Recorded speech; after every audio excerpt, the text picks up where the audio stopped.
I've tasted hundreds of whiskies, but I've never released my own one. Well, until now.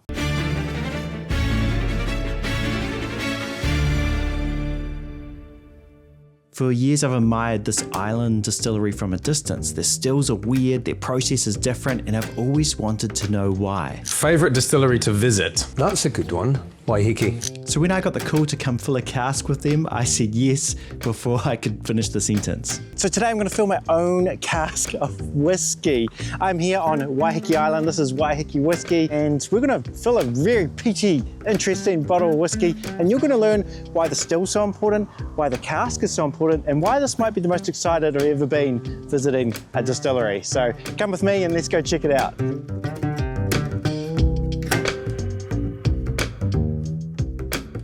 So Waiheke's not a big operation, but it's not small either, and every detail feels intentional. This is Pat, he's the head distiller. He's a peat nerd. He actually comes from a wine background, working at Mudbrick, so he also really understands casks, and he's the guy that's going to be showing me around today. Yeah, so I look after everything from ordering grain through to putting it in bottle. Having someone who actually understands wine, understands casks already, there's probably like this kind of, there's a bit of crossover here. It's all to do with tasting and thinking, right, this barrel, which is overly tannic, might go well with something, a whiskey that needs to boost it up. And it's the same with wine as well. I think there's three things about Waiheke Whisky that make it really different. The first is the fact they use New Zealand peat. The second is the subtropical climate. The climate here is very different. And the third is the geodesic still. So you know everything I've talked about, the moss, the bog monster, all of that is from your old still. But you've got your old still around. We do. Let's go and have a look at this. So their old still was geodesic. The reason they did it is because geodesic shape, it actually would have more copper contact. So if you don't know about copper contact, you go watch my stills video. Basically, in a nutshell, the more contact spirit has with the copper, the more of that sulfur kind of flavors will be taken out to give you a much nicer and cleaner spirit. This is the old girl. Okay, look, it's seen a few runs, hasn't it? The first thing I noticed though, is that there's like triangles on it. It's like steampunk. The reason why we went with the geodesic design was because of surface area. We decided, right, what gives us the most reflux? Well, it'd be a triangle itself, but it'd be very difficult to make whiskey in a triangle. So we went with the geodesic design. It's produced some great whiskey. It's been a thorn in my side at times. I did actually suck the still in. What ended up happening was it got too cold and the first whiskey that was coming out ended up slowly freezing. All the water in the whiskey froze, formed a blockage. That created too much pressure in the still itself and it blew out the seam. So I came in and there was steam pissing out everywhere. I ended up shutting it down, leaving it because it was too hot to deal with. Coming back a couple of hours later and the still had sucked itself in. But then they got this new still made, and this thing was epic. When they first installed it, to help them with the cuts, they got Glenlivet's former master distiller, Alan Winchester, to help refine it. So I was actually here a couple of years ago to talk to Alan Winchester. He was the head distiller for decades for Glenlivet. But these concepts is, and also, it's such a fantastic whole genre because I represent Scotch, obviously, because I'm from Scotland, but there's fantastic whiskies all around the world, and we're speaking about New Zealand here. I've tasted a number of the whiskies from New Zealand.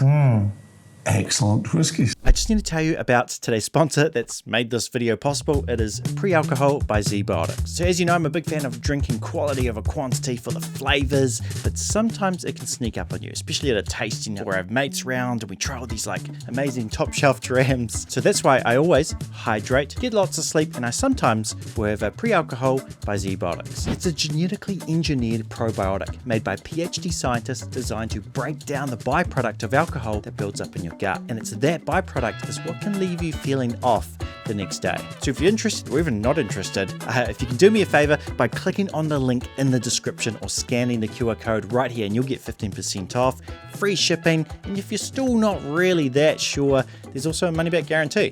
So it's like win-win. Anyway, back to whiskey. Pete, What is peat? What is New Zealand peat? All right, so New Zealand peat is made up of vegetation that is in our wetlands. So for us, it's stuff like flax, mānuka, kānuka, and reeds. And for us, we wanted to be uniquely New Zealand. We're able to go and purchase peated malt from Europe, but we wanted to keep it as local as possible. Should we go have a look at the still? Yep. And see the upgrade, the new still.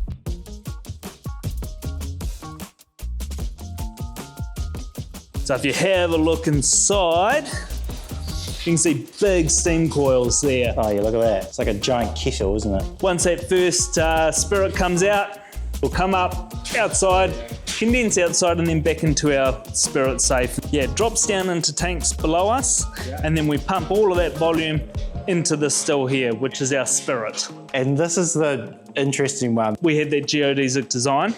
We wanted to carry that over, and when we approached the Speyside Copper Works to build the stills, so we carried over that copper triangle geodesic design. Such a crazy shape. Now it is time. Pat handed me the new make. It was vibrant, raw, but surprisingly good. Today, for your barrel, There's what we've been waiting for. So for those of you who don't know, a lot of people don't actually realize that whiskey is clear. Yeah. And they think it's, they think it just comes out brown or something. Well, I guess it's kind of basically vodka, isn't it? Look at that. Yeah. No color at all. And it doesn't take long. Once it goes into cask, it will start picking up color straight away. Yeah, put your finger in, give it a taste. Oh yeah, the fruit's already there. Yeah. Really fruity. I guess you're definitely not getting the vanillas and stuff. Yeah, and I guess that's where the oak will come in. But that is fruity. And you're getting a little bit of the maltiness. So this is non-peated new make, which has been in cask almost a year. That's crazy. So that's in a bourbon barrel. In a bourbon barrel. So you probably will be getting less colour from a wine barrel, but still you're getting quite a lot in just a few, since what, March last year, wasn't it? March last year, yeah. Yeah, wow. So the biggest thing is, what does it taste like? Great, so here we go, the ex-bourbon cask. The new still, so new stills. Geodesic still. A lot of vanillas on this one. I'm getting that sort of like... Get a bit of white peach there as well. That's nice. You can get the warming spices coming through once I've diluted it a little bit. There's a nice sweetness to it, but there's actually dryness to it too. Yeah. It's not just like a sugar bomb. It's like, there is this kind of... Which is nice. It's all about dryness on the finish or something like that. Layers of complexity. And then came the moment I'd been waiting for. I filled my own cask. But, own a lot of whiskies. I talk a lot about whiskey, but that doesn't mean I know how to make whiskey. Honestly, it was kind of tricky. Sweet, okay, here we go. All right. Get ready. Here we go. Oh, look at that. Filling away. If you put your nose by it, you can smell the whiskey going in as well as the nice aromatics of the barrel coming out. Well, when those stop. Usually when it fills, I leak this over? can be a little bit tricky sometimes. Do you go right to the top? Yeah. You can hear the pitch of the filling. Exactly, and then when it gets close to the top, as soon as it stops or you can't hear it filling anymore, you know that that's where the level is. And I can slow it down for you. Slow it right down. I can feel it, and there. There we go. That's always the way. If you slowly lift that up, Sweet. and then we'll grab that up. Perfect. Right, bungin'. Just give it a good whack. Yeah, pop it just so nothing falls out of it. Now, I would just straight away go for the hammer. All right, sweet. Well, we'll give How exciting. give it a few months and we'll check the progress. One more ingredient, and I guess that's just time. Yep, exactly. It's a weird feeling committing to something that won't be finished for months, if not years. But it's also kind of beautiful because in whiskey, time is the ingredient. 1 month later, I'm back. I know it's early, but they're saying that it's kind of tasting okay already, so I had to taste it. It could be terrible, or it could be the start of something special. Okay, it's a month later. I am now back here at Waiheke Whisky. The cask is ready. This has been filled with the smoky kind of classic character from Waiheke Whisky from New Zealand Peat. So I'm gonna have to try it after a month, which would be interesting because I mean a big part of Waiheke Whisky is the climate being quick. This will be interesting. So I imagine we twist it? Yep, give it a whack down to begin with. So what, big whack? Yep. I'll give it another whack. Now start turning. Straight up. Straight up, as Yep. quick as possible. Yep, just harder than that. A bit more. There we go. Perfect. Straight in. Straight in. And straight into the glass. So this has been a month in a cask. So you can already see how different that color is, which is kind of wild. Oh yeah, there we go. Well, it's very, I think the first thing I get from this as opposed to other, because I think last time we were here, we tried some of the older stuff, but there's much more grain forward, more that barley notes. And so I guess the oak hasn't come in as much. Yeah, real barley, malty, and that smoke coming through as well.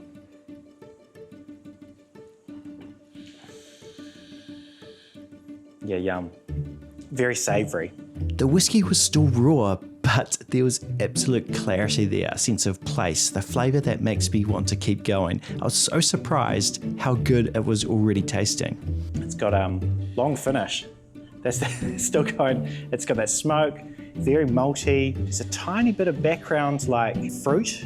Yeah, that's great. I still think I would, so personally, because I think I'll give it some more months. I think this is going to be better if we give it a bit more time. There is still that kind of like that nip, and I do think a little bit more time in that oak, get a bit more of those vanillas coming through, I think will be, just add that little bit of icing on top. But what's crazy is that this is a month old. I've tried new make from like Scotch distilleries and it's rocket fuel, like it actually is rocket fuel. But I don't know even how I'm drinking this and how that's sippable. But I think that goes into you doing two things here. The quarter cask, you've got peated whiskey, which I often find actually helps with the alcohol burn. Then you've got the climate here, which is breathing faster, which is kind of wild, really. Oh yeah, that's really nice. That's lovely. This cask is just the beginning. One day I'll bottle it, and when I do, it won't just be whiskey. It'll be a story in every sip. And I really hope you back home will be able to try it too.